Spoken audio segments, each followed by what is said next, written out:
Here's a question from Dan from Surrey. Dan says, I want to buy multi-unit with private silent investors. How do I do this? Safeguards, insurance, risk. Do I do it with friends? So Dan, what you're talking about is a very powerful and popular way to buy real estate with none of your own money down. It's to partner with somebody else.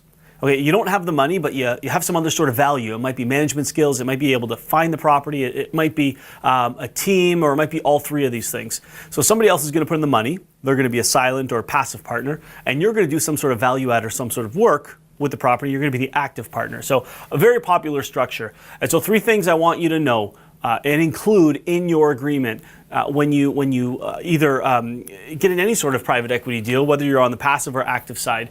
Number one, roles and expectations. Have them clearly set. Who's going to do what?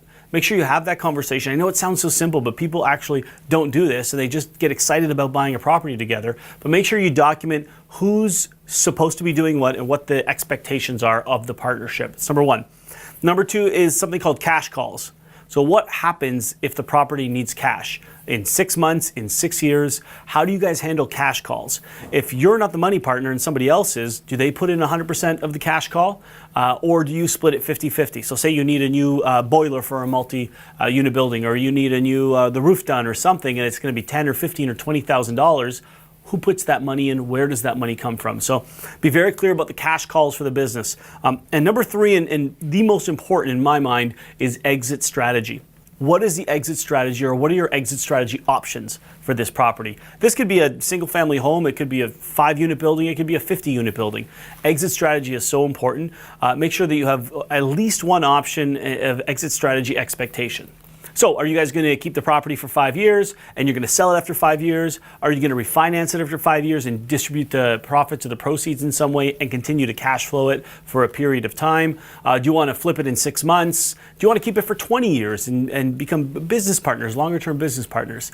So make sure that you are very clear about your exit strategy, both personally and with your partner. Now, the most important thing actually is to make sure you get your agreement drafted by a lawyer or an attorney, depending on what country you're in. Make sure that you have everything done properly, because if there's a problem down the line, you want to make sure that, number one, you guys tried to prevent it by setting the expectations, but number two, you're protected and your partner is protected, so you guys have the greatest chance to succeed with the lowest amount of risk.